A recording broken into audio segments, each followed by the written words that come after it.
Pourquoi vous avez une aussi grande différence d'âge avec Thomas? Ah, tu sais, après Thomas, nous avec maman, on voulait plus d'enfants.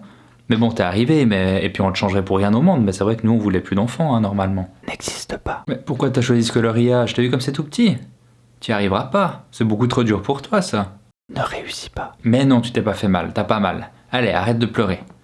Vite, tu vas arriver en retard à l'école. Ne ressens pas. Ce que tu viens de voir sont des scènes de vie relativement courantes entre un père et son enfant. Ce que je veux dire par là, c'est qu'il n'y a rien de très choquant, il n'y a pas d'insultes, il n'y a pas de violence verbale dans cet échange. Mais sans le savoir, ce père vient de transmettre une série d'injonctions à son enfant. Il y en a 12, c'est un concept d'analyse transactionnelle et je t'explique tout ça dans cette vidéo. Intro et c'est parti.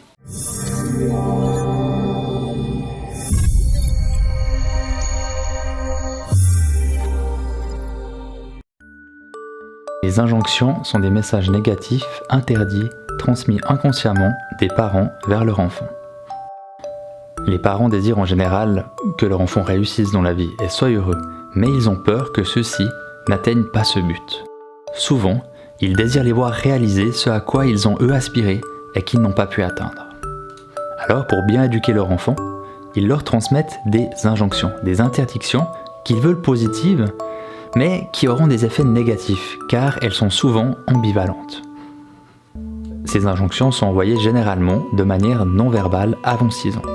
Elles précèdent donc les messages contraignants qui les renforceront. Bob et Mary Goulding, 2 thérapeutes qui ont particulièrement étudié la redécision, ont repéré une 12aine d'injonctions les plus fréquentes. Ne sois pas toi-même. N'existe pas. Ne grandis pas. Ne réussis pas. Ne sois pas un enfant. N'agis pas. N'aie pas de valeur. Ne sois pas proche. Ne t'attache pas. Ne pense pas. Ne sois pas en bonne santé. Ne ressens pas.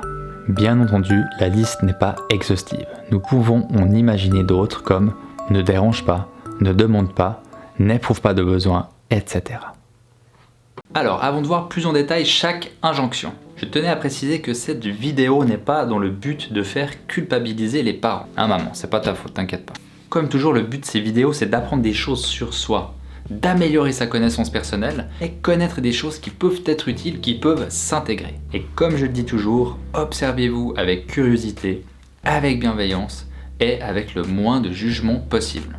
On essaie aussi de ne pas dénigrer ses propres sentiments et si on arrive à poser des mots sur ce que l'on vit, eh ben c'est ok comme ça. Bon, retournons à nos moutons. Aujourd'hui, on va s'attaquer à 3 injonctions. Ne sois pas ta même, ne grandis pas, n'existe pas. Ah oui, petite précision. Comme expliqué dans l'intro, les injonctions sont en général faites de manière non verbale et surtout transmises quand l'enfant est petit, avant les 5-6 ans. Ça peut être des comportements, des actes, des attitudes, des regards et parfois des paroles. Par souci de bien vous faire comprendre, de bien vous imager quelle injonction je parle, je ferai des scènes verbales avec des enfants qui ont une capacité de comprendre ce qui se passe. Donc c'est vraiment pour la vidéo, mais gardez bien en tête que normalement, les injonctions se transmettent plutôt de manière non verbale.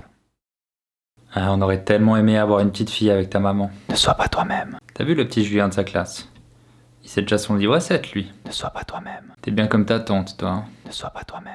Alors, ce genre de phrase va envoyer un message sous-jacent qui ne sera « ne sois pas toi-même ». L'enfant aura l'impression de devoir être quelqu'un d'autre pour recevoir des signes de reconnaissance de ses parents ou de ses modèles parentaux. Prochaine injonction. Mais non mon chéri, toi t'es le plus petit de tes frères, c'est pas à toi de débarrasser la table. Ne grandis pas. Ne grandis pas. Injonction transmise très souvent au petit dernier de la famille. Ce seront des parents qui ne veulent pas abandonner l'idée d'avoir un enfant, un petit dernier à la maison. Pour eux, toute leur valeur se résume à être un bon père ou une bonne mère. Et si leur enfant grandit, ils ne se reconnaissent plus aucune valeur. Ne grandis pas peut être aussi donné par certains parents qui n'ont eux-mêmes jamais vraiment grandi.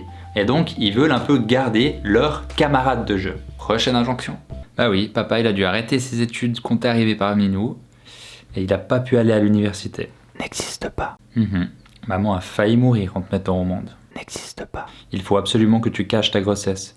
Personne ne doit savoir. N'existe pas. N'existe pas. Une des injonctions les plus destructrices. Cette injonction est souvent due à un manque de reconnaissance des parents et induit de la dévalorisation et le sentiment de ne pas être digne de recevoir de l'amour. La personne ne se sent pas vraiment exister, ou se sent exister qu'en se surchargeant de travail, en se surinvestissant pour démontrer ses compétences que oui, elle existe. Et pour se protéger de cette injonction très forte que va vivre l'enfant, il va construire une condition pour son existence, qui serait par exemple, c'est bien pour moi de continuer d'exister tant que...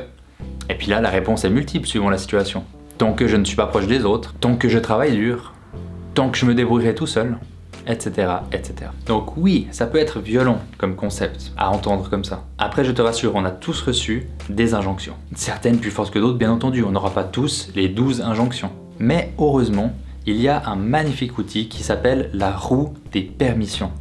Et comme tu peux l'imaginer avec ce nom, c'est un outil qui va travailler sur le fait de contrer, on va dire, certaines injonctions que tu aurais reçues étant enfant.